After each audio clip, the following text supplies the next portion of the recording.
And about to enter the madhouse is political expert Peter Cardwell. Hi, my fellow talk presenter, of course. Hi, Peter.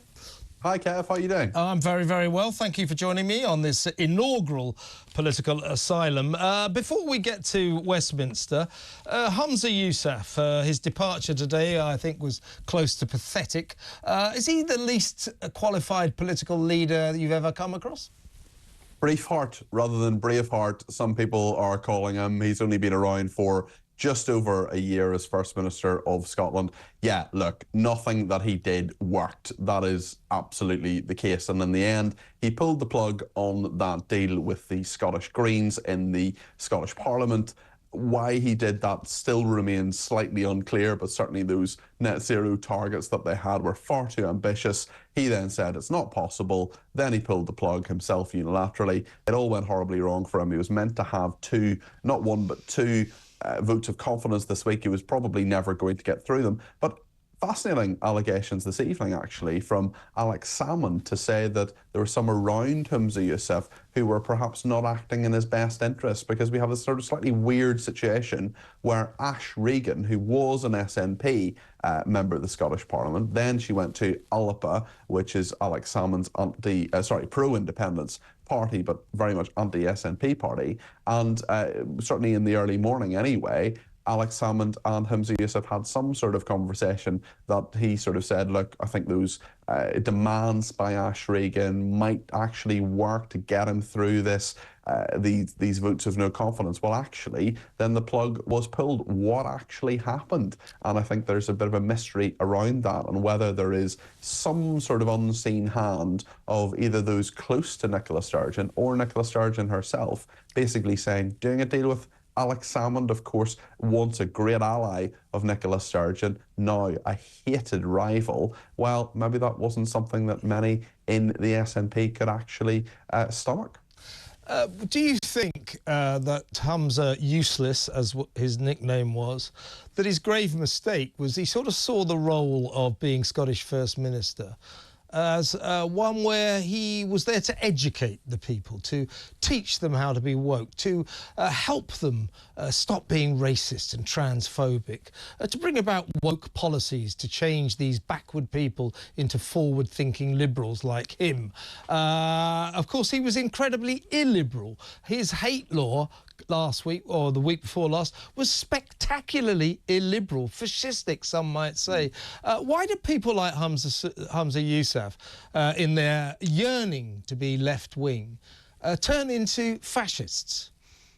Well, I think, Kevin, a lot of people will agree with that assessment. We'll see that actually what Humza Yousaf did was try to implement a lot of actually pretty radical policies.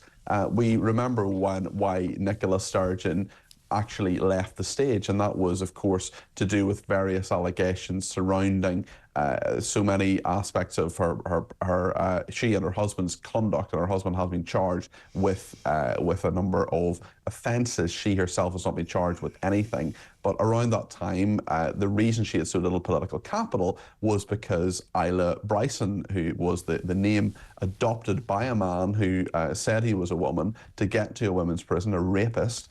Double rapist. That's right. Well, that was something that Nicola Sturgeon got into huge amounts of trouble over. Well, actually, Humza Yousaf wanted to go further in terms of trans rights, and he wanted to go further in terms of hate speech and hate legislation, and did. And actually, it was Police Scotland, not exactly a body which has always covered itself in glory, that said, we haven't got enough training here, we haven't got enough, ordinary officers don't really know how to implement the law. And that has been chaotic in Scotland in terms of what people saying factually correct things have actually been accused of crimes. So there's a lot that Humza Yousaf did that didn't work out for him. It didn't work out politically, it didn't work out legally as well. And actually, when it came to the crunch, when it came to the fact that he wanted to go alone, essentially, as the SNP, that just didn't work. It didn't work politically, it didn't work in terms of the level of support that was there for him. Yeah, history will not remember him as a brilliant political operator, as I say. I think you could maybe just stop with history will not remember him. I mean, he was around for such a short period of time. He was the sort of Liz Truss of Scottish politics. Yes, he's now going to return to the obscurity for which he was designed. Let's turn to Westminster now. I was talking to Jack Elson from The Sun earlier. We were ruminating on this story that there's a secret plot to oust Rishi within 100 days and replace him with Penny Mordaunt, and that's triggered another secret plot to do anything to stop Penny Mordaunt. Can you throw any light on these twin-pronged initiatives in Westminster?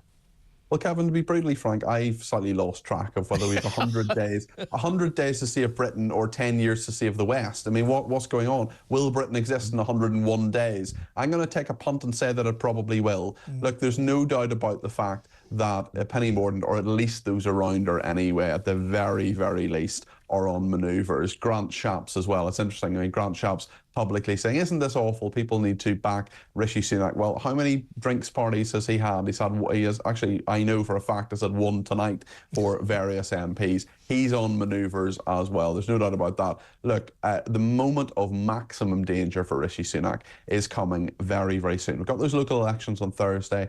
If the results on Friday are as bad as I think they're going to be, well, the weekend is going to involve a lot of Conservative MPs and others who are not MPs but are involved with the Conservative Party plotting and planning over the weekend. They'll be saying, hold on a second, is it going to be better or worse having Rishi Sunak as Prime Minister going into the general election? And when that is another big question. I think it'll be the 14th of November. I've thought that for a long time, but whether Rishi Sunak gets that far is a big question. And also, who on earth would want to be leader of the Conservative Party, knowing that it is going into a defeat? Every bit of information we have, every poll over the last 3 years has Labour ahead, Labour majority mostly, sometimes Labour minority government, but certainly not a Conservative majority. So it's a very, very interesting time. Desperate people do desperate things, and there are quite a few of them in the Conservative Party. I would find it highly unlikely that they do get rid of Rishi Sunak, because that would be an act of political suicide. But the country cannot take another leader. But let's get into the realms of conjecture here. Suppose that the Tories, in their inimitable fashion, do decide to commit hurry-curry and get rid of Rishi Sunak. Who would replace him? As you say, Grant Shapps, there was a quote from somebody at the weekend saying, some political insider saying, I think we've reached peak Grant Shapps. Yes. And the other big contender is Penny Mordaunt, who, as I said to Jack Elson earlier, I mean, politicians sometimes have these moments that sort of destroy them forever. And when she stood in the House of Commons and sort of rather imperiously said to the gathered politicians, a trans woman is a woman, that was the death knell on her chance of ever becoming leader of the Tory party. But she carried a big sword, Kevin, so maybe she could be Prime Minister. I forgot. Don't forget the big sword. Yeah, the big sword. So Ali Ross, the Sun's brilliant TV critic, said that in that uniform that she designed, or she had designed for her, carrying the sword like that, that she looked like a air stewardess on the Hindenburg. I always thought that she was rather overpraised for that outfit. I mean, it was a memorable outfit. It was a memorable carrying of a big sword. I mean, listen, in terms of the qualifications for being Prime Minister, carrying a big sword is perhaps not the number one, but it was certainly pretty memorable. You're so right. OK, Peter, we're going to get you on at least 2 or 3 times a week to discuss Penny's big sword. It was really good to talk to you. Thank you very much, the brilliant Peter Cardwell there.